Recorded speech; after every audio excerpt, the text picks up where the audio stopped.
Aires. Es importante hacer esta introducción a los primeros auxilios en zonas agrestes. Los primeros auxilios en zonas agrestes tienen particularidades especiales. Veo que se siguen presentando, así que a ver, quiero leerlos. Quiero leerlos así no soy descortés. Guaminí, Saavedra, Ranchos, Arredondo, Trenquelauquen, muchas gracias. Bueno, gracias por estar acá, por confiar en Villarino, muchas gracias. Gracias por confiar en este curso. Los primeros auxilios psicológicos, auxilios en zonas agrestes, tiene una definición específica, características específicas. Tiene una atención de víctimas específica, y si bien en los primeros auxilios urbanos nosotros contamos con esa proximidad en los centros de asistencia de hospitales de avanzada, en las zonas agrestes la dificultad se va a agravar, sobre todo por las distancias, ¿no? Las distancias y el tiempo en terreno para el rescatista, socorrista, primer respondiente. Debo confesar que la mayoría o muchos de ustedes, si bien cuentan con hospitales de cuarta o quinta, de alta tecnología, también sabemos que contamos con localidades que tiene que tener un traslado. Esa persona tiene que tener un traslado, esa persona va a ser acompañada posiblemente por un agente de defensa civil, y tiene que saber que esta atención es diferente a todas las demás. No se compara. No se compara porque uno tiene que hacer una lectura de la escena, tiene que hacer una lectura de los síntomas que tiene esa persona o esas personas. Posiblemente se haga un triage. ¿Saben todos los que es un triage? Si quieren ponérmelo en el chat, así empezamos a trabajar juntos, no me dejen sola. ¿Saben lo que es un triage? Cuando nosotros tenemos muchas víctimas, sobre todo en zonas agrestes, tenemos que hacer un protocolo. Alguien que sepa, que me quiera decir qué es en el chat. Sí, me dice Dinel, ¿qué es Dinel? Es un triage. Los que es no y está buenísimo, porque la idea es que entre todos empecemos a ver lo que necesitamos y nuestro conocimiento. Pablo dice clasificación de víctimas, Laura no desconoce el concepto. Bien, ¿quién más? ¿Quién más me dice sí, no? Vamos que somos 25 y hay 3 respuestas. Así nos despertamos un poquito. Pregunté si saben lo que es un triage. Esta clasificación de víctimas que dice Paulo, clasificar las víctimas de acuerdo a la gravedad de sus heridas. Muchas gracias, Edinel. Raúl dice que sí. Bien, cualquier persona, clasificación dice Javier. Bien, cualquier persona puede hacer triage, está capacitado para hacer triage.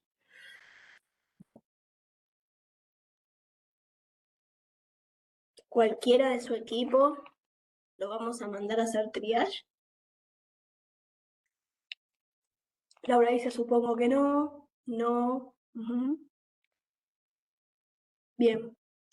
Una de las características especiales del triage, que sí es una clasificación de víctimas, son muchas víctimas, donde los recursos son limitados, y tenemos que, a través de una serie de colores, que tienen unas cartillas, que esos colores nos van a decir características especiales que debe tener esa persona para ser clasificada. Clasificación de víctimas según el Estado, no están capacitados para hacerlo, exactamente. Muchas veces hay cursos de clasificación de víctimas, ¿no? Donde vamos a hacerlo fácil, pero se va a medir si esa persona camina, tiene un color, si esa persona respira tiene un color, si esa persona no respira tiene otro color. Entonces, ¿esto qué nos va a permitir? muchas veces nos va a permitir darle la oportunidad a esa persona que tiene una lesión grave de ser trasladada. Ahora yo les hago una pregunta. Todas las personas graves, vamos a suponer que tengo 10 personas graves y tengo 5 personas que no son graves. Estoy hablando de gravedad de hemorragia masiva, estoy hablando de, voy a tratar de hacerlo fácil, de parocardio, estoy hablando de graves, ¿no? Donde estamos haciendo RCP, donde estamos haciendo control de hemorragias.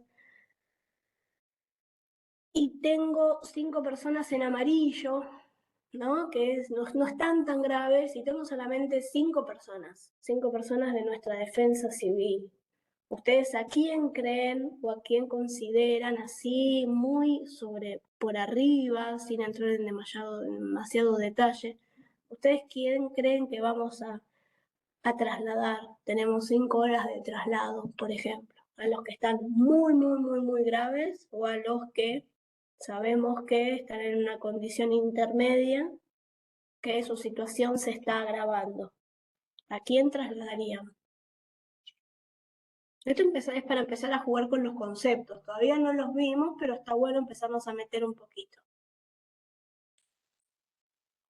Rojo graves, dice Fabián. A los menos graves porque tienen más oportunidades. Alejandro. A los amarillos yo trasladaría. Tenemos probabilidad de sobrevivir, primero rojo. Bien. ¿Alguien más? Perdón. Agustina. No sé si querías hablar y te corté.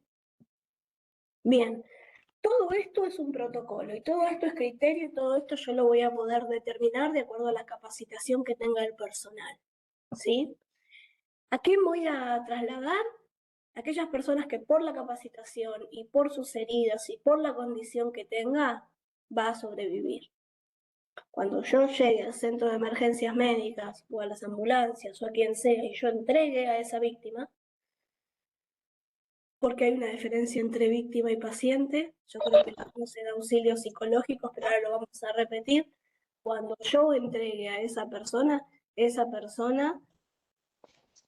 tenía, en el momento de que yo decidí hacer ese triage, una capacidad mayor de supervivencia. Entonces, no siempre se trasladan los rojos y no siempre van a ser los primeros por su gravedad, porque parte del triage y de su protocolo es que las personas lleguen con una posibilidad de sobrevivir. Por eso no es absoluto en todo, o no está todo dicho en zonas agrestes. En zonas agrestes hay una particularidad especial. Depende de la distancia, depende, por supuesto, Laura, depende de la capacitación del personal, depende de los recursos que tenga y sobre todo de la formación de la persona o de los socorristas o de los primeros respondientes que van a hacer ese rescate. Fundamental. Porque ese tipo o esa tipa, cuando yo lo siente y les pregunte, no voy a ser yo, ¿no? La justicia, quien sea el superior, le pregunte por qué hicieron tal o cual maniobra, la pueden responder.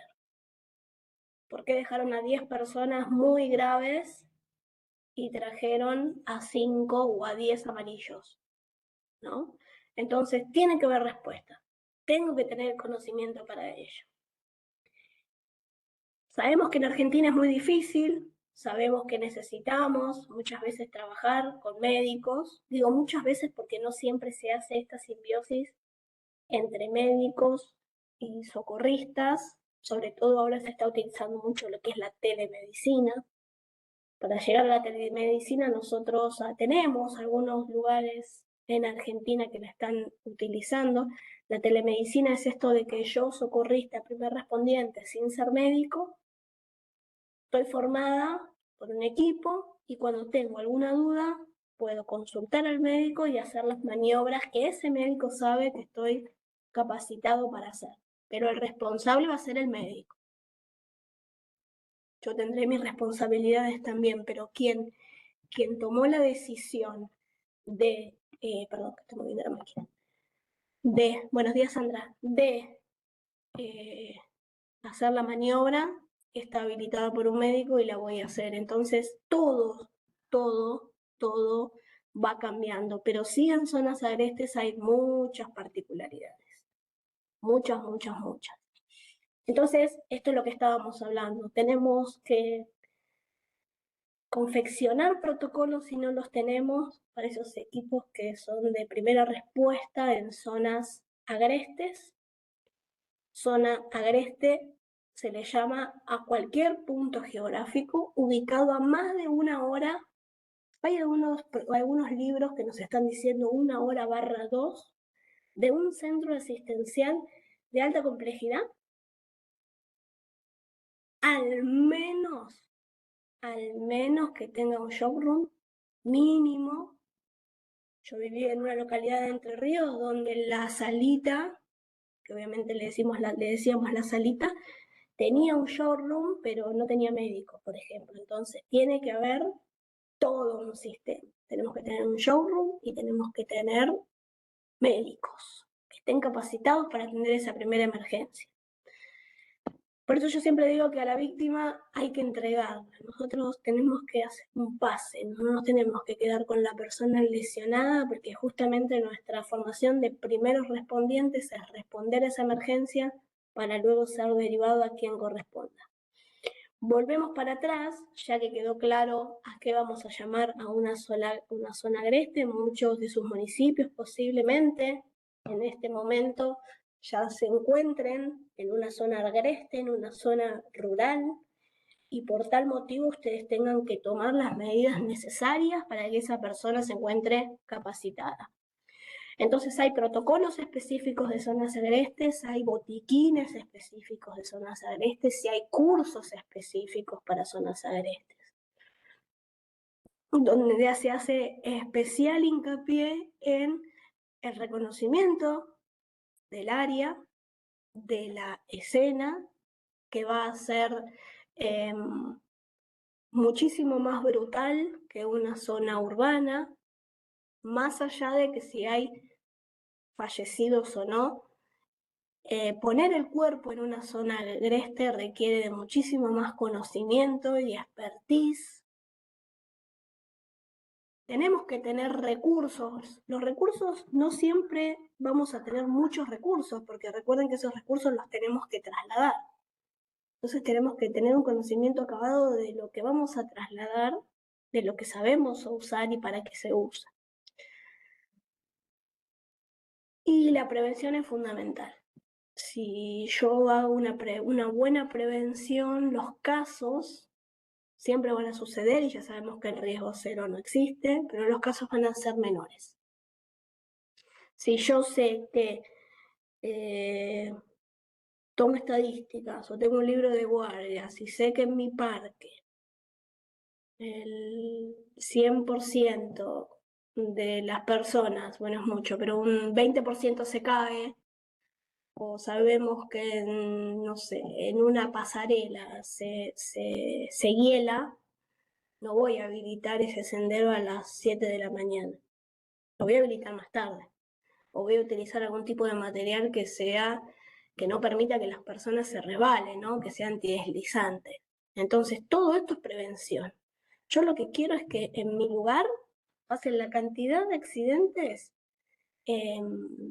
que sean los menos posibles. En el durante vamos a tener la emergencia y no tenemos tiempo de dudar. Un buen equipo es el que solamente se mira, que no habla, que no grita, que no corre, que sabe lo que tiene que hacer y que se está anticipando a lo que va a suceder. La anticipación en zonas agrestes es una de las claves para que el rescate sea exitoso, ¿no? Por ejemplo, yo les hago una pregunta. Primero no les pregunté quiénes son operativos. Si tienen ganas de ponerme y contarme quiénes son operativos, con un sí, con un no, porque somos 34. ¿Quiénes son operativos? Porque en este caso, si bien somos todos primeros respondientes, ¿sí? Pónganme sí, no, si no, todos los que son primeros respondientes tienen que saber. Diego, ¿querés hablar? Levantaste la mano. Bien, sí, no, sí, sí, sí, sí, no. Sí, son todos muy expertos en la materia, entonces. Si alguien levantó la mano, se puede desmutear tranquilamente. Bien, muchos dijeron que sí, Facundo, sí. Hay algunos no, pero es interesante, gracias Diego, es interesante que también aquellos que estamos, ¿sí? En la emergencia, que no estamos en terreno, sepamos que cuando hablamos de zonas agrestes a qué nos estamos refiriendo, pero la mayoría son operativos. Perfecto. Entonces, le voy a hacer una pregunta ya que todos son operativos. Tengo... ¿Cómo? Sí, sí, tenés conocimientos certificados en las emergencias. Sí, yo soy vieja, soy muy vieja en emergencia. O sea, yo estoy vieja en las emergencias en el sentido de que antes, estoy hablando de 15 años atrás, yo tengo 42. Cuando era bombero yo pensaba que los certificados, estar certificada era todo.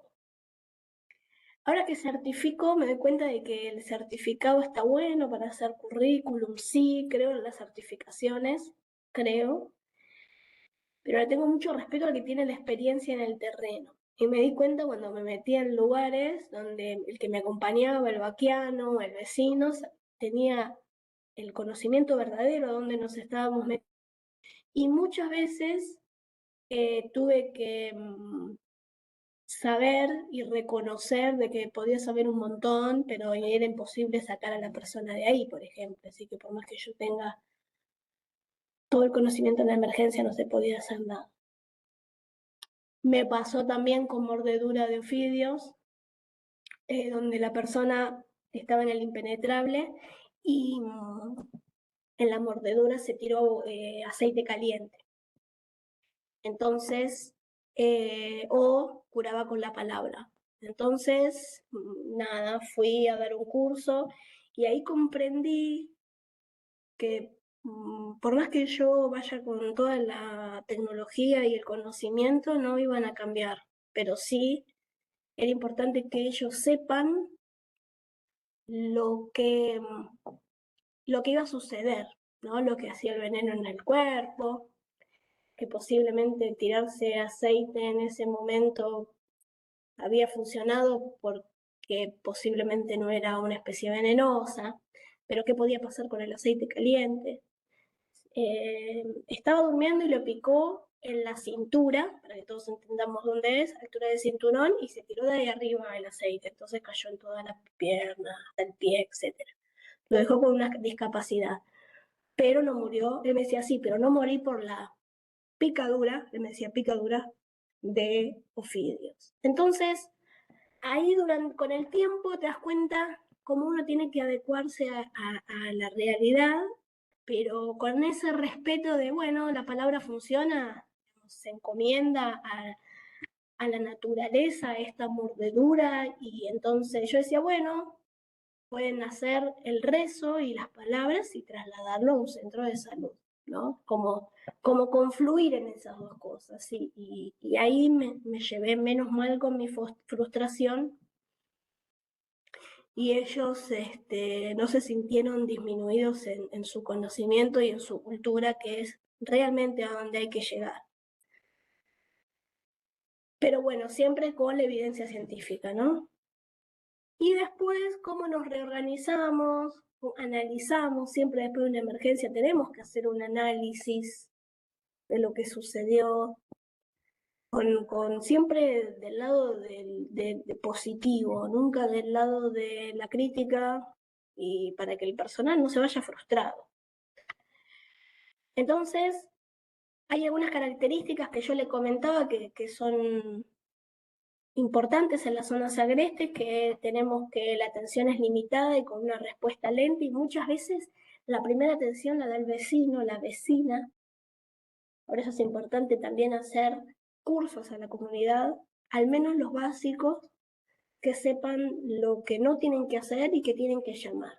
Siempre la llamada al sistema que tengan, bomberos, defensa civil, policía, que ellos sepan que esa es la primera acción y el primer eslabón, que no deja de ser uno de los más importantes, porque si esa emergencia no se detecta, después todos los eslabones que le siguen se van cortando. No reemplaza la atención médica, no reemplaza la atención médica. Yo no voy a diagnosticar porque no soy médico. Ustedes que están en terreno, por ejemplo, una persona que le duele el pie, que se dobló el pie, ¿qué podemos decir que tiene? ¿O cómo lo atenderían? O sea, ¿qué tiene y cómo lo atendería? Una persona que tuvo, no es trauma, no va a ser un trauma grave para que ya no me lo entablillen, pero ¿qué hago? ¿Qué es? Puede ser un esguince, puede ser una fractura, puede ser una luxación. Y pueden ser varias cosas, Ujú. pero por sobre todo, eh, trato en primer lugar de darle una ubicación en el terreno lo más segura posible, ¿sí? Y activo la ambulancia, ¿sí? Porque no tocaría demasiado para evitar riesgos mayores. Sí, recordemos, Julio, que estamos muy lejos y hay que trasladar. Ujú. Una de las características de zonas agrestes es trasladar, y a veces la ambulancia no llega. Entonces, gracias. Ahí hay otra característica importante de la zona agreste, que muchas veces nosotros tenemos que ir a esa ambulancia y esta ayuda. Sandra, inmovilizo, exacto, inmovilizo. Ya la escena segura ustedes la recontra tienen. Primero yo, después mi equipo y después la víctima. La víctima es víctima, pero sea lo que sea, inmovilizo. Ahora, ¿hay características especiales para una luxación, una fractura o un esguince que yo voy a poder ver en esa pierna? ¿Hay cosas específicas que a mí me van a decir qué podría ser sin saberlo? Sí, sí, muchas cosas. Cada lesión tiene su particularidad y hay otras que se van a repetir en esas lesiones. ¿Sí? Hay cosas, pero esto es conocimiento del cuerpo humano, ¿no? Porque, por ejemplo, temperatura pueden tener, hipertermia puede tener toda la zona, ¿sí? Inflamación pueden ser los tres, pero hay particularidades. Bueno, todo esto que me están diciendo Laura, Eduardo, Sebastián, todo esto es conocimiento. Conocimiento del cuerpo humano. Y siempre le va a doler, Sandra, siempre. Yo me luxo los dos hombros. Tiene sus particularidades especiales, pero el dolor siempre va a estar. Y cuando me fracturé dolió, y cuando me esguincé dolió. Tengo todos los dramas, todas las lesiones, pero hay particularidades. Les hago otra pregunta. Choque vehicular. Imagínenselo, cinemática del trauma, el parabrisas está intacto, choca contra un árbol, ese vehículo, la parrilla la tiene un poco tocada, tenía cinturón de seguridad, ripio, 40 kilómetros por hora. Bien, ¿pongo tabla y collar o no pongo tabla y collar? Yo sé que estoy jugando mucho con la imaginación, pero nada, es para que pensemos un poco entre todos. Laura dice que sí, Sebastián dice que sí, Javier dice que sí. Sí, lo Inmoviliza. primero, Lo primero que haría, primero que llegue la unidad de bomberos y poner cuello.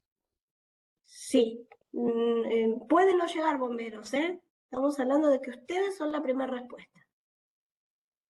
Bueno, primero llegar y movilizar a la persona poniéndole cuello. Bien. Otro que tenga otra idea, dice Eduardo, siempre y cuando no complique la respiración, también. Bien, ahora, estoy en una zona de montaña. Defensa civil son 2 o 3. ¿Tengo forma con las manos de determinar si esa persona tiene daño de columna y hacer un descarte de columna porque no tengo otra forma de bajar que sea caminando? ¿Sí o no? Sí. Fabián dice que sí. ¿Sabe lo que es descarte de columna?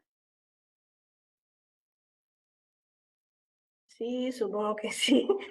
Qué grande Laura, siempre teniendo conocimiento. Facundo dice no, un primer Yo no sé, auxilio. ¿Cómo? que yo no sé lo que es descarte de No, columna. Bien, gracias. Ahora lo vamos a explicar. ¿Podrías explicar descarte? Sí, como no. Básicamente lo que hace uno es, cuando hay trauma, que ya lo vamos a ver, tenemos dos mecanismos de daño muy diferentes, que es trauma y enfermedad. El trauma, que su cuerpo recibe un latigazo, ¿sí? Recibe un golpe, pero recuerden que la energía no se pierde, sino que se transforma, entonces ese cuerpo va a absorber toda la energía que pueda, y la que no pueda absorber va a terminar lesionando a ese cuerpo. Entonces, ahí está escuchando que siempre inmovilizar. Bien, entonces, cuando en zonas agrestes yo tengo que hacer, tengo gente que está lesionada y tengo que hacer un triage, y a veces, muchas veces la forma de bajar a la persona es caminando, no tengo otra, no puedo usar tabla, acá estamos, no tenemos las mejores condiciones, acá estamos trabajando en una escena compleja, ¿sí?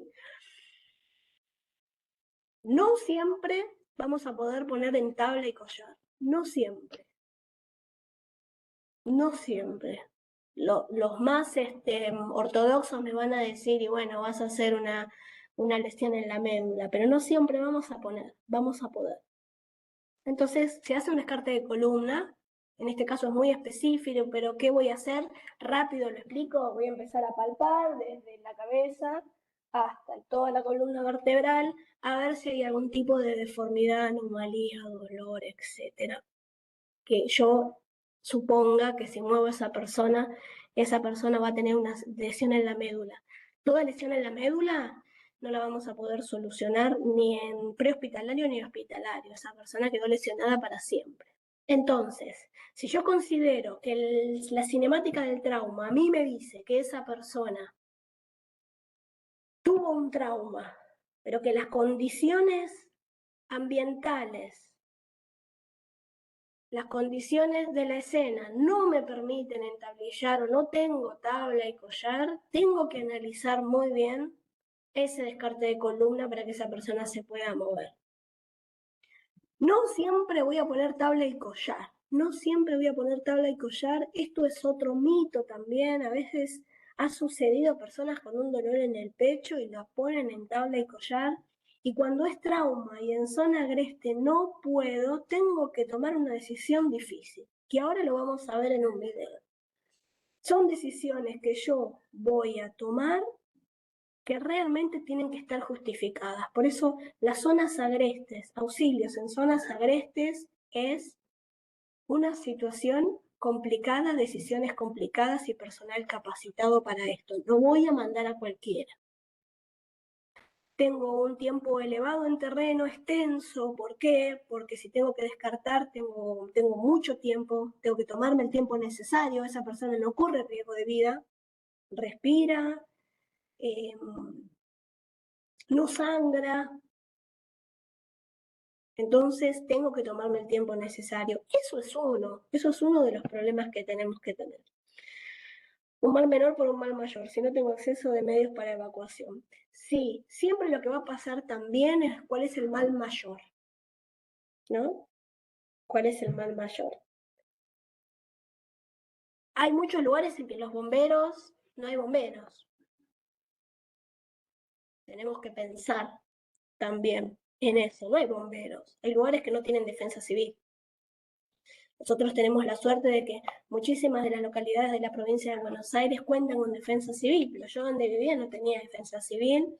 Los bomberos funcionaban muy bien y era lo único que funcionaba con un chofer en la ambulancia, y una ambulancia, para toda una ruta nacional. Entonces, nada, esto es para abrir mentes, cabezas y empezar a pensar en lo que tengo y aprovecharlo al máximo. Sí, la muerte va a acompañarnos toda la vida. Nosotros lo que deberíamos tratar de hacer es, en nuestro caso y en nuestro rol, formarnos y capacitarnos, prevenir y minimizar la muerte, pero hay cosas que por más que tengamos todas las herramientas no lo vamos a poder evitar. Por eso es importante también trabajar con esto. Nadie quiere que en su servicio la persona muera, por supuesto que nadie lo quiere, pero estén preparados porque posiblemente no lo podamos evitar. No lo puede evitar un médico, muchas veces imagínense nosotros.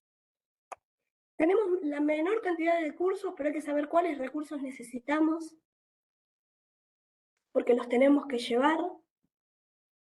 Hay mucho equipamiento nuevo en otros países que es maravilloso, todavía a nosotros nos va a costar un poquito en que lleguen, pero sepan que, por ejemplo, en traslados prolongados, las tablas de madera lastiman muchísimo todos los puntos de apoyo. Entonces hay que saberlo. Bueno, ¿qué hago? ¿Qué hago? ¿Cómo mejoro ese equipo que tengo? En el norte tienen férulas inflables. ¿A ustedes qué les parece? Una férula inflable en el norte, Jujuy, Salta, zona de ripio. ¿Funciona o no funciona? ¿Ustedes qué creen? Javier me dice que sí. Sí, sí, sí, con riesgo de pinchadura. ¿Saben que se pinchó? Porque hay cactus y hay espinas y allá el pastizal es de... no me va a salir el nombre ahora, pero se pinchó la férula.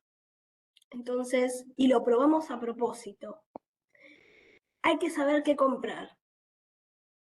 Hay que saber qué comprar y por qué lo compramos. ¿Es fácil, es lindo? Sí, perfecto. Yo lo pongo. Duele muchísimo, pero no importa. Yo después lo inflo y ya. Ahora, si yo no lo recubrí bien, si yo no le puse doble capa a esa férula, incluso hasta con una manta esas de pileta, esas lonas que ahora hay muy buenas, que están, es para hacer la última capa, se pincha.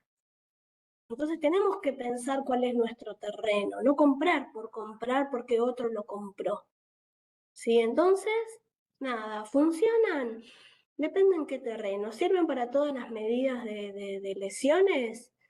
¿Es cómodo? ¿Qué puedo sustituir? Bueno, para todo eso hay respuestas. Les voy a mostrar un video, es bastante duro el video, lo vamos a tomar nosotros como rescatistas, nos vamos a poner en ese lugar de rescatistas, no me voy a poner en otro lugar. Si alguien no puede ponerse como rescatista o socorrista, me avisa, que seguramente va a tener una mirada diferente de este video. Pero este video, digo lamentablemente porque siempre hay alguno que hace algún tipo de daño filmando y está... tenemos un problema con los medios de comunicación,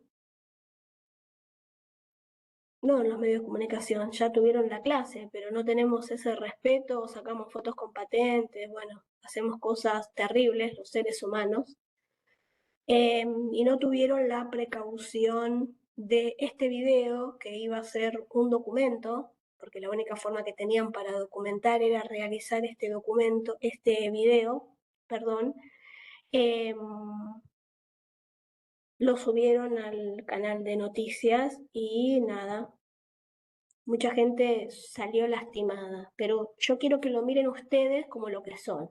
Primeros respondientes, rescatistas, personal capacitado, y no lo miren como familiares, ni lo miren desde otro lugar. Ya van a entender por qué. Voy a compartir la pantalla. Quiero que alguien me avise, no por el chat, sino por el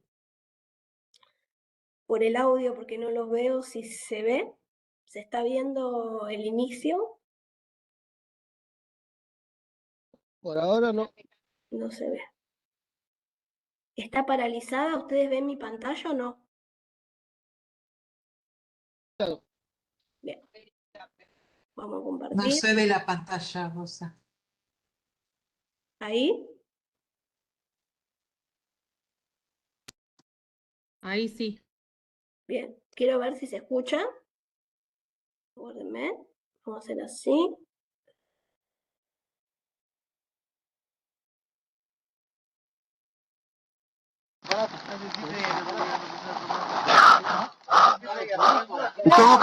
¿Se escucha?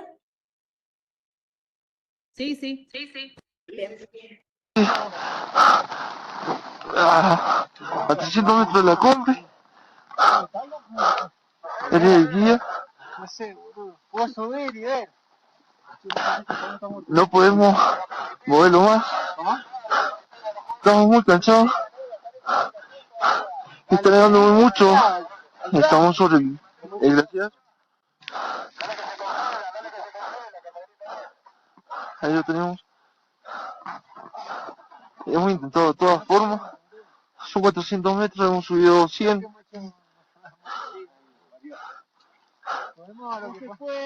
No se puede sacar.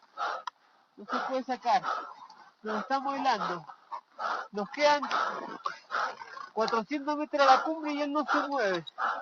Está mal. Le pedí autorización a la jueza. Ahí está, ahí está. ¡Parate, culiao! ¡Vamos, vamos, mierda! ¡Nada, culiao! Que Dios lo ilumine y le dé fuerza, por favor.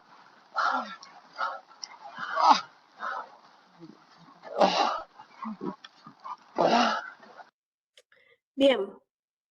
Voy a detener el video. Aquellos que quieran ponerse el video para verlos, se los agradecería. Bien.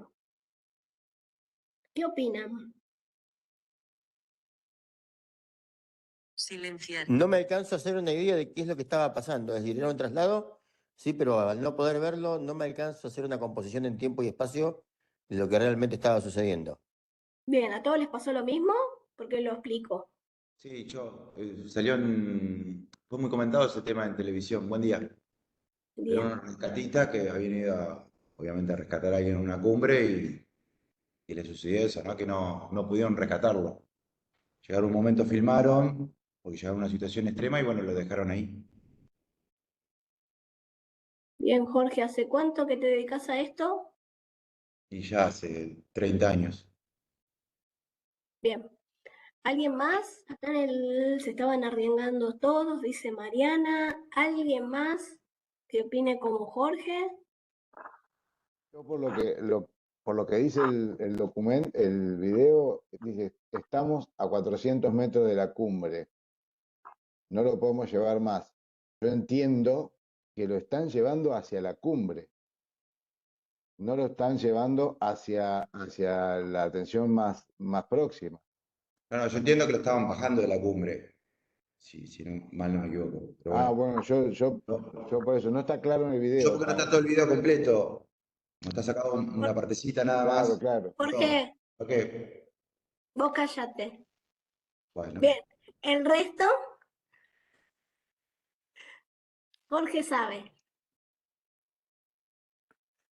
Bien, Jorge tiene razón, o sea, Jorge ya lo vio, conoce el caso.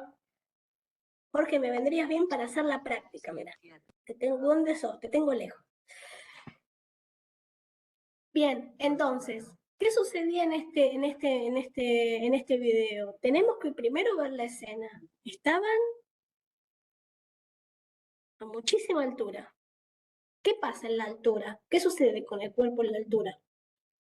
Más desgaste, Jorge, todo puedes hablar. todo cuesta más.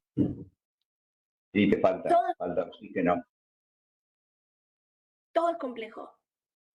Todo es complejo. ¿Qué hace todo lo que están poniendo en el chat? La falta de oxígeno. La falta de oxígeno es fundamental, ¿sí?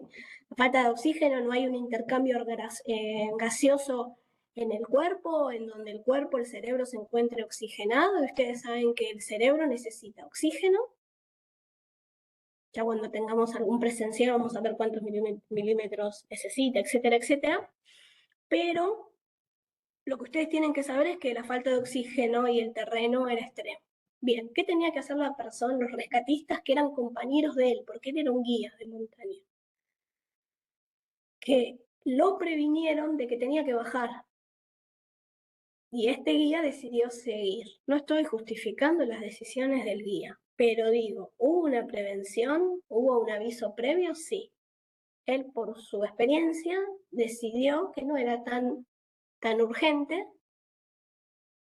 y hubo una tormenta. Entonces ellos tenían que subir 400 hasta la cumbre para bajar. Era la única forma, para hacer el descenso. No había posibilidades, sí, por supuesto, riesgo de hipotermia, todo. Ustedes saben que la sangre acá es la frutilla del cuerpo humano, pero digo, no hay forma, tenemos que conocer el terreno. La persona que estaba hablando era el líder, obviamente no va a arriesgar a todos los que estaban ahí por una persona, por eso él estaba documentando la decisión que iba a tomar en caso de que tengan que dejarlo en la cumbre, porque tiene que tomar una decisión. La decisión era que no se puede mover en sus propios medios. En otras capacitaciones que no son ustedes, porque ustedes la tienen más clara, me decían, pero es abandono de persona, pero lo podían empujar, y por qué no lo subieron a UPA, y me decían un montón de cosas, es imposible. Pero esto, ¿qué te lo da? La capacitación, la formación y la experiencia. Que vos sabés que a esa altitud no apenas uno puede tener su caudal de oxígeno y hasta ahí, estamos al límite, ¿sí? Entonces, esto está muy bien para documentar, digo muy bien, desde el lado más frío que pueda existir, pero no sirve para los medios, estas cosas se filtran, no deberían filtrarse. Debemos ser respetuosos con las tomas que hacemos, si vamos a hacer una toma o si vamos a hacer... vamos a grabar una situación, un audio, tienen que tener mucho respeto y cuidado a quien se Sí, lo incluso entregan. la familia accionó judicialmente contra las imágenes y el video fue Yo sobre creo, esa Jorge, persona. que lo ganó. ¿Cómo? Ganó el juicio, me parece, contra el medio de comunicación. Ah, Creo que algo escuché, pero no seguí indagando ahí. Pero hay que tener mucho cuidado. Lo mismo nosotros cuando subimos, no sé si lo vieron en comunicación, en la clase de comunicación, seguro que sí, tenemos que ser muy cuidadosos con las fotos que tomemos. Porque, nada, podemos hacer mucho daño, las familias se pueden, si estuvieron en auxilios psicológicos, la familia puede enterarse, puede haber acciones judiciales y no las necesitamos. Para mostrarle a un amigo lo que sucedió no es necesario. Entonces este video lo que suma es la experiencia, ¿no? Cuántas veces yo estuve, porque te voy a mostrar.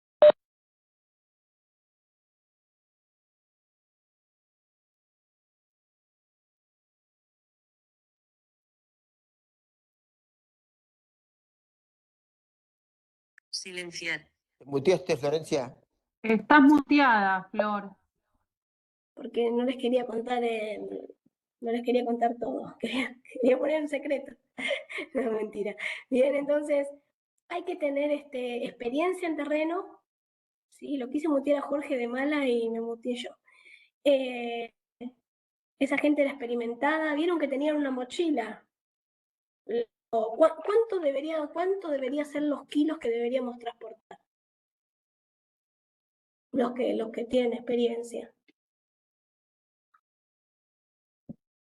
¿Qué se les ocurre? ¿No más de cuánto?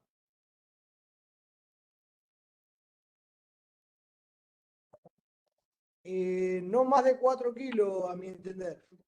Sí, señor. Y recuerden, Y si me dejas agregar algo, Flor, buen claro, día. Marcelo, Hay que llevar ahí dexametasona en esos casos. sí, pero tenemos que saber utilizarla. Bien. Es importante para el tema de pulmonar. Pero bueno, es algo para agregar. Gracias. Gracias, Marce. Sí, todo lo que es medicamentos tenemos que saber para qué son. Los más experimentados saben que tienen que utilizarlo, saben que no le puedo aplicar nada a otra persona, pero en casos muy extremos, si tengo el conocimiento o si tengo telemedicina, lo voy a hacer sin dudar, porque yo cuando sé hacer las cosas, si tengo el procedimiento, no dudo. No dudo. A mí ahora me dicen, no sé, hacete una torta Rogel y voy a empezar a mirar por todos lados a ver cómo es la torta Rogel y me voy a poner nerviosa, pero me van a decir, poné un torniquete y no voy a tener dudas, no tengo dudas, puedo justificar por qué lo estoy haciendo, pero ¿por qué? Porque sé y porque tengo la experiencia. Entonces en ese video se aúna la experiencia, no debería haberse considerado llevar mínimo una mochila con oxígeno. Eso Sí, es muy... tal cual, Florencia. A esa altura hay que llevar oxígeno. Sí, la llevaron. Lo llevaron, pero se agotó. No tenemos todas las... Y mucha gente subieron y bajaron. No tenemos todo el... Yo querían que vean lo que estaban haciendo, ¿sí? Pero sí, la llevaron. Pero, insisto, eso es una situación muy especial. Pero ¿a qué quiero llevar con esto? Es que si yo voy a llevar algo en la mochila, lo tengo que saber usar. Y tengo que estar capacitado para... Si tengo que suministrar oxígeno, ¿a cuánto? ¿Por qué lo hago? ¿Cuánto? ¿Cuántas personas tuvieron que bajar cuántas veces? ¿Cuánto equipo subió? ¿Cuántos compañeros subieron y bajaron? ¿Cuántos grupos? Si puedo hacerlo y si puedo, y sepan que siempre van a tomar decisiones difíciles. Siempre. Hay montañas en otros países que vos tenés que llevarte tu Dexa, son unos lápices que son autoinyectables, por ejemplo, pero te dan una serie, un listado de cosas, te los tienen que ver, te hacen desarmar la mochila y después recién ahí podés subir. Y si no cumplís con las reglas, si te vas por un camino cerrado, por una senda que no está habilitada, tenés que pagar tu propio rescate. O sea, te endeudás para pagar tu propio rescate. Entonces, nos pasa acá nomás, que ponemos no ingresar después de las 13 horas de un horario cualquiera y vos ves que 13:10 están ingresando al sendero. Entonces también es seguir trabajando en la prevención, pero para hacer cualquier maniobra tengo que tener la experiencia. Entonces, tienen que saber que ustedes se pueden convertir en víctimas porque yo puedo tener mucha experiencia en primeros auxilios, en emergentología, pero no tengo, eso sería lo correcto, tener consecuencias de hacer las cosas mal. Bien, el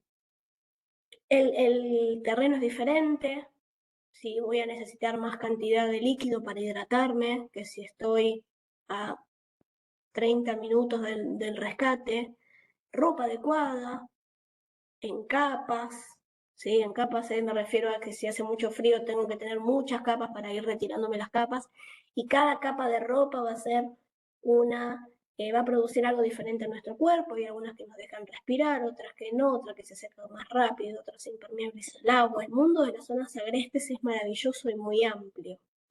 Pero ¿por qué nos podemos convertir en víctimas? Porque podemos salir de día, con sol, no llevamos el equipo adecuado y estamos a las 3 de la noche, de la madrugada, con remera o con un busito de algodón. Bueno, se van a tomar decisiones muy difíciles. Capacitarse es imperioso en este tema. Hay ciertas lesiones y emergencias que ocurren únicamente en zonas agrestes. ¿Cuáles se les ocurren?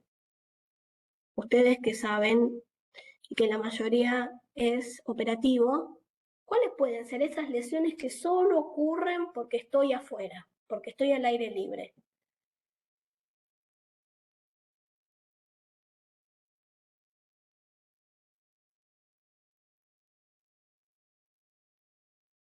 ¿Cuáles pueden ser? Que suceden en senderos, que suceden en mucha exposición al aire libre. ¿Se les ocurre? En lo que es nieve, lo que estás hablando, Flor, bueno. Puede no ser nieve, Marce, ¿eh? Sí, torceduras, dislocaciones, quebraduras, Eso puede pasar adentro también. deshidratación. Encontrarse con animales, víboras, no sé, algún insecto ahí medio extraño. Totalmente. Picar. Los tobillos, sobre todo lo que es rastrero. Genial, María, gracias. Hipotermia, mordedura de animales ponzoñosos, hipertermia. No digo, creo que Jorge o José, no sé quién dijo, se desmutió y nos dijo lesiones, torcedura, no sé cómo lo dijo. Sí, puede ser, pero también puede suceder en nuestros hogares. ¿Sí? Esto es más, también podemos tener una picadura de araña en nuestra casa, también, pero es más, no hay tanto registro. Pero son todas aquellas cosas que suceden en zonas agrestes. Por eso nos tenemos que preparar para ellas, ¿sí? Con manta térmica, con los protocolos antiveneno de diferentes... Florencia, Sí, discúlpame, vos lo que te estás refiriendo es al estudio de campo previo de realizar cualquier actividad. ¿Está encarado por ese lado? En el tema si vamos a escalar, qué tipo de animales hay, qué alimañas hay, cómo es el terreno. No, Marce, tan específico no, pero ¿qué cosas me pueden lesionar porque estoy simplemente afuera, en Ajá, bien, terreno? bien. Sí, esas son algunas, ¿sí? Entonces, la seguridad es prioridad, la prevención es uno de los objetivos principales, ¿sí? Siempre vamos a decir que la seguridad de la escena es fundamental y no tenemos que hacer más daño del que hay. ¿Cómo logro esto? Capacitándome, formando a mi equipo. Yo acá tengo como dos aristas. Una es preferible que digan que Defensa Civil de Guaminí, dije Guaminí porque me acordé de una calle en Mataderos, acá en Cava, nada que ver, pero Guaminí, que digan, che, qué exagerados que son. La verdad que hubo un choque, ya la persona había salido caminando, igual le pusieron un choque grave, imaginemos un choque grave, moto y auto, y el tipo había salido bien, estaba caminando, y Defensa Civil de Guaminí lo entablilló. Puso el collar, la tabla, pero si ya estaba caminando. Bueno, ahí es preferible, y es correcto, por supuesto, que digan que Guaminí, por más que la gente, lo que está mirando, ay, qué excesivo, no saben lo que están haciendo, porque de eso siempre vamos a tener. Y que también sean lo contrario, criteriosos a la hora de hacer maniobras que no corresponden, que ustedes ya saben que son excesivas. Ahora, si son excesivas y tienen un fundamento, che, Flor, la verdad que esto lo hicimos porque lo teníamos que sacar de la mirada de la gente. Listo. Che, esto lo hicimos, ¿por qué? Porque se había equivocado mi compañero en la maniobra y lo que hicimos fue subsanarlo moviéndolo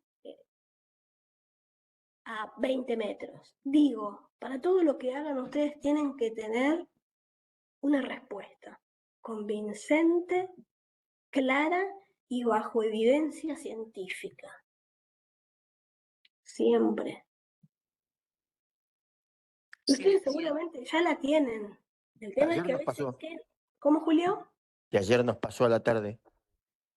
¿Vos de dónde sos, Julio? Yo, bueno, yo trabajé muchísimos años en la dirección provincial Ujú. y ahora estoy viviendo en Macachín, La Pampa. Bien. Contame, ayer te pasó. Una camioneta que salía de una calle lateral, un camión que venía por la circunvalación, no venían muy fuertes los dos, el hombre de la camioneta no lo ve al camión, sale al asfalto, como salen tantas veces, y lo agarra de costado. Bueno, obviamente, la camioneta sufre daños, el camión no, pero bueno, se genera toda una historia, ahí el tumulto clásico de los accidentes, se hace presente personal policial, Ujú. eh, entre comillas, evalúa, ¿sí? Ya cuando es convocado el personal policial, convoca a la ambulancia, llega primero la policía, evalúa, y de la evaluación que hace el personal policial, deduce que la ambulancia se vuelva al hospital, porque no era necesario. Ujú. Llega bomberos con jefe y segundo jefe, y 2 o 3 numerarios más. Evalúa, dice, no, a ver, yo me quedaría más tranquilo si viene al hospital. Que la persona no se mueva de la camioneta y que venga al hospital. A todo esto se perdió un montón de tiempo. ¿Y quién me cuentan? Con la ambulancia ya en camino ante la primera convocatoria. ¿Sí? Bueno, llega personal policial, examina y después de un examen minucioso, determina que, bueno, había que poner un cuellito, ¿sí? Y bueno, y trasladar.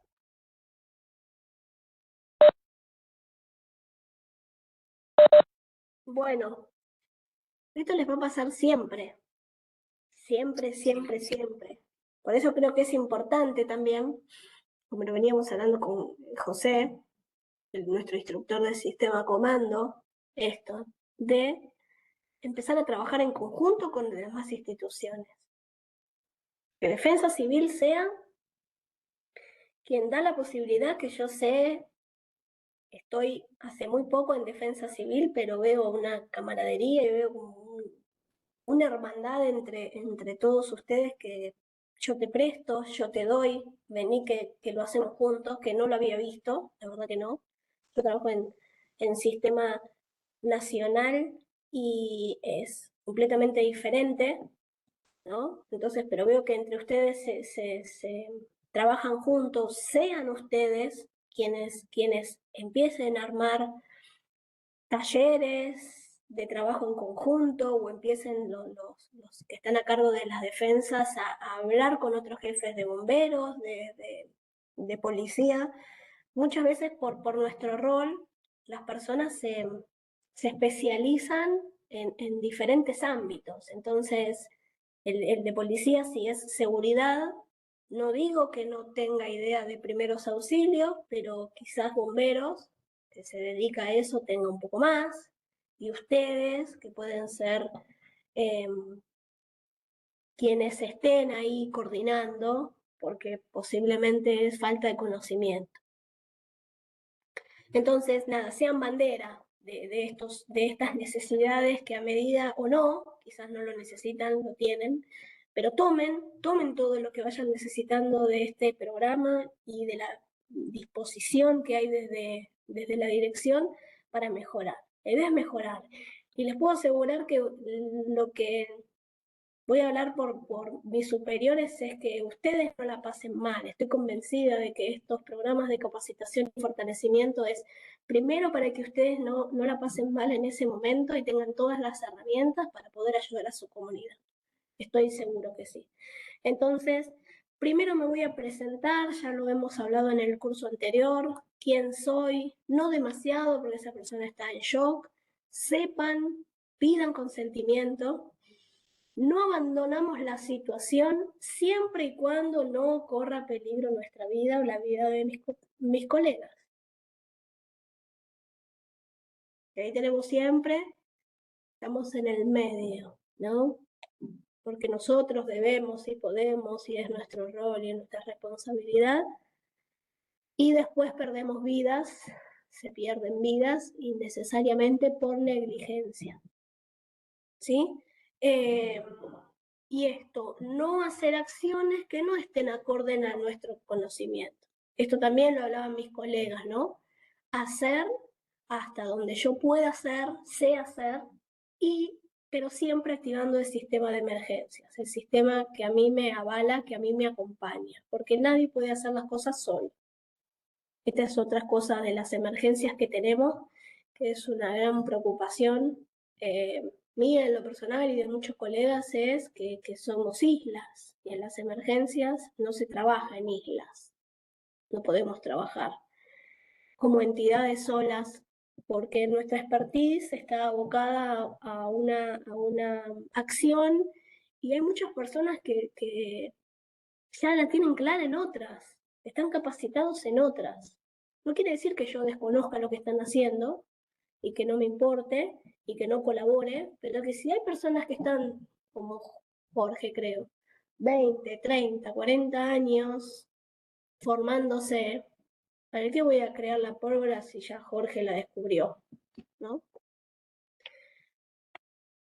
Bien, entonces, este es un simulacro, la foto que ven es un simulacro del año pasado del Colegio Militar de la Nación, que hace todo un simulacro, en realidad hace un congreso muy interesante, de 2-3 días, abierto al público, gratuito. Una amiga es quien está a cargo de la coordinación, muy interesante, sobre sistema comando y utilizan la organización de sistema comando y uno puede ver cómo se van activando en escalón a medida que la emergencia lo amerita.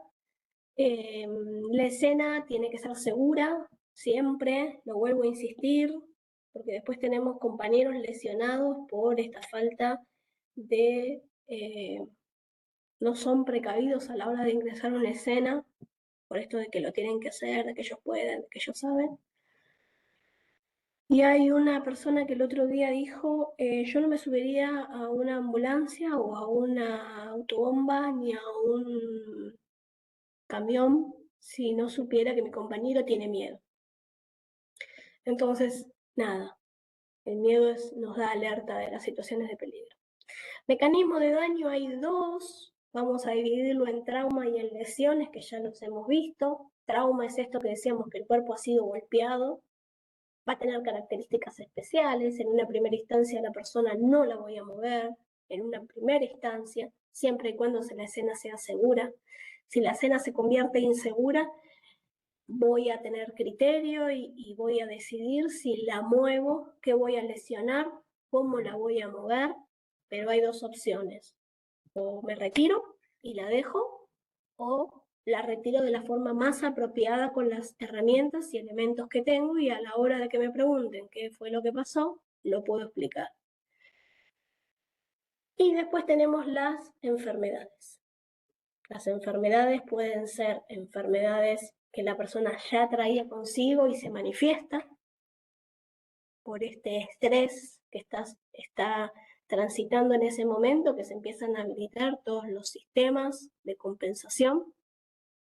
Va a empezar a respirar más, a latir más, va a recibir el cerebro más cantidad de oxígeno para estar alerta, ¿no? Va a eliminar o a tratar de minimizar el resto de las funciones que no son necesarias.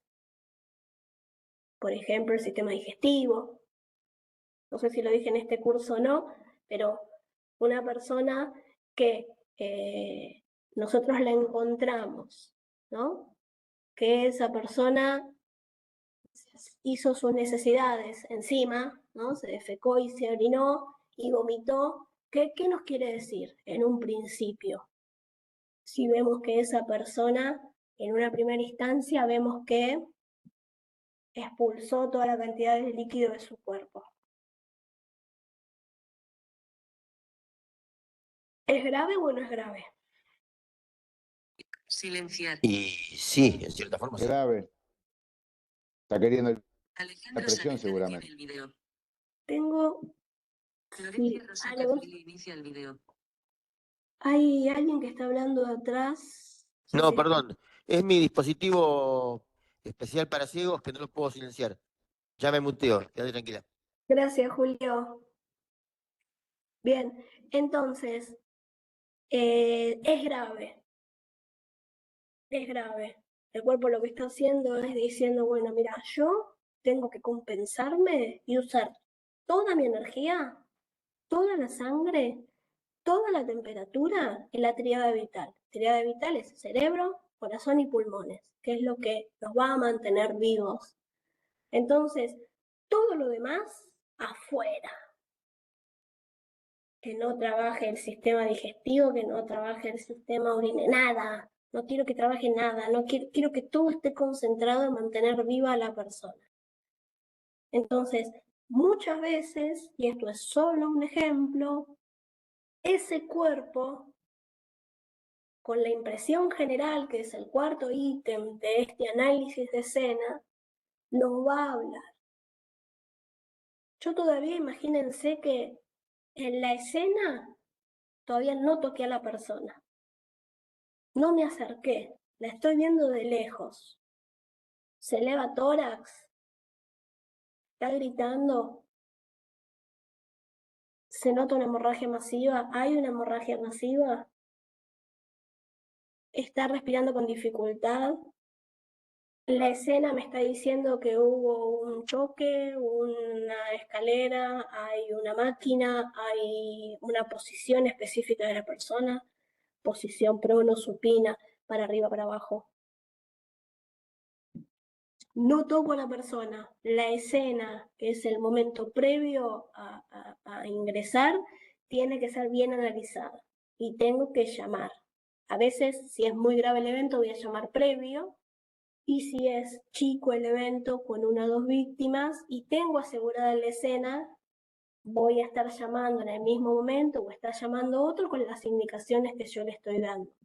Que muchas veces las preguntas de los que responden van a ser respira, no respira, etc. Bien, ¿todo claro hasta acá? Sí, todo bien. Genial, Sandra. Gracias. Bien. Sí, todo bien. Gracias. Segundo eslabón, evaluación primaria. Son todas aquellas condiciones que ponen en peligro a la vida de la persona. La tengo que detectar inmediatamente que me acerco a la persona, que me presento, pido consentimiento, etc. El consentimiento, para volver ahí y después volver acá. El consentimiento que estaba en la escena. ¿A qué personas no le tengo que pedir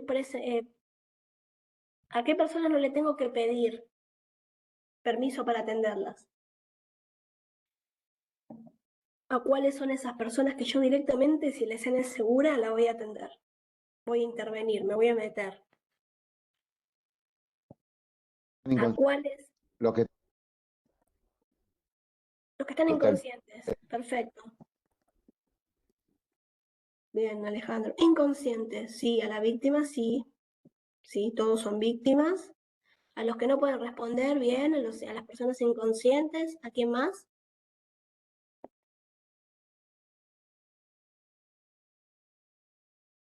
¿A quién más se les ocurre?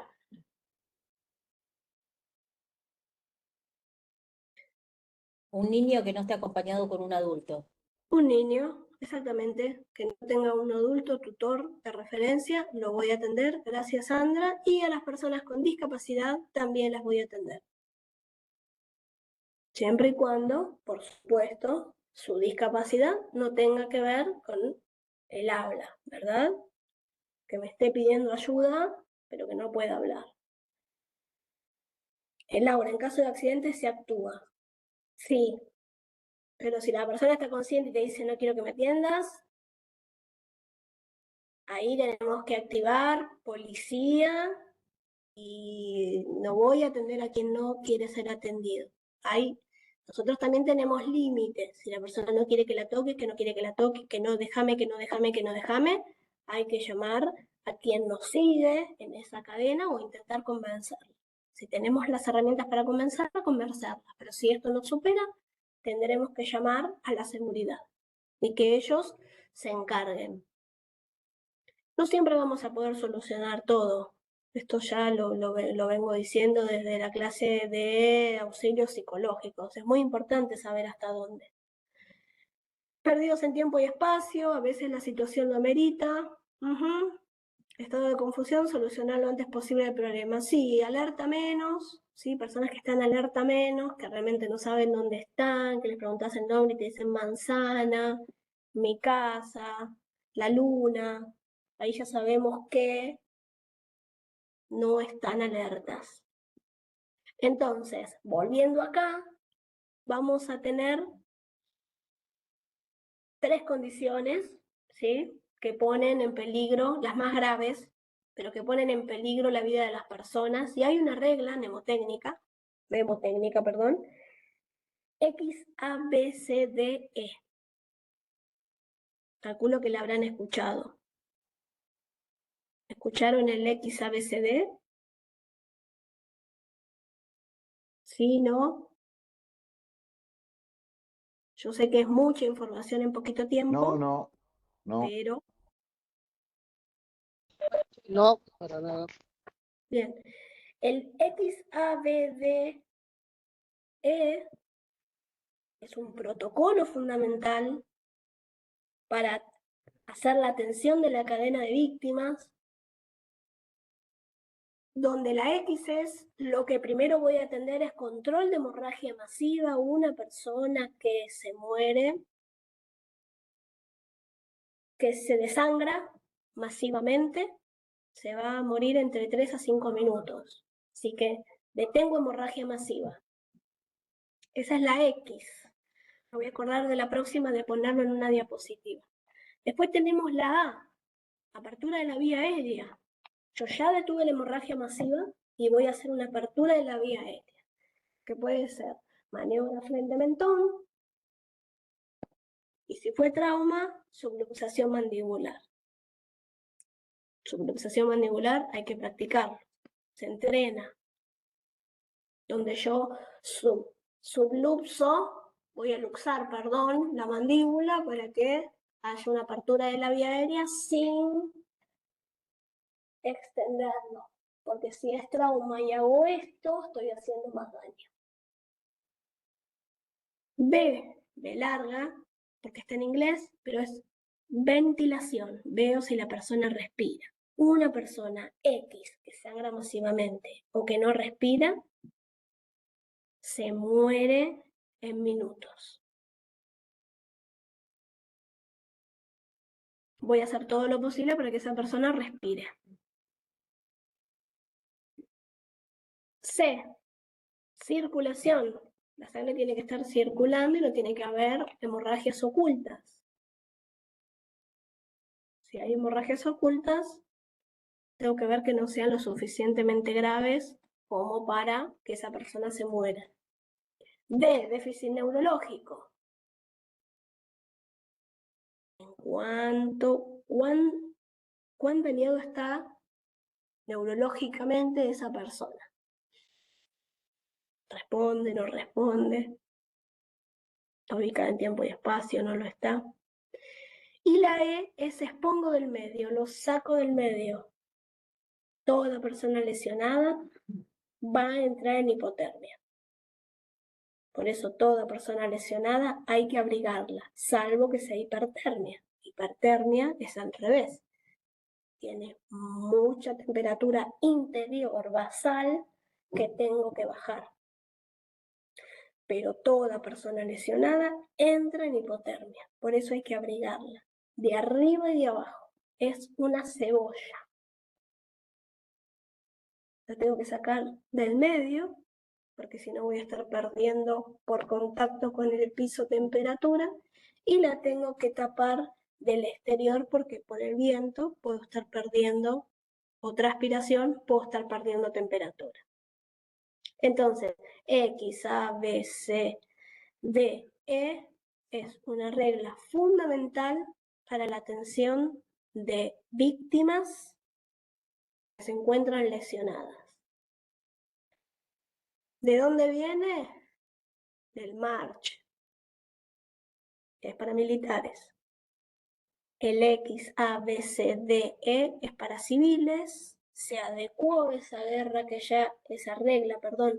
ya existía, que se llama March para militares, se adecua y nace el XABDE para civiles, porque los militares o los médicos van a poder hacer alguna cosita más, van a poder poner una vía, etc. Nosotros no.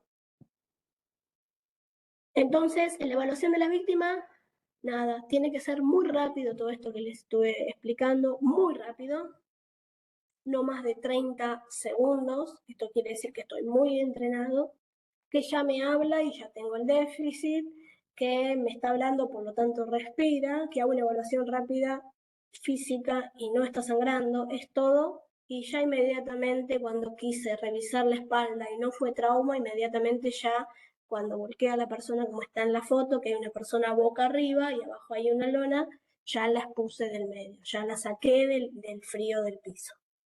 En zonas agrestes la temperatura baja 30% más que en zonas urbanas y más rápido. 3. Evaluación secundaria. La escena es segura. La persona no tiene riesgo inminente de vida.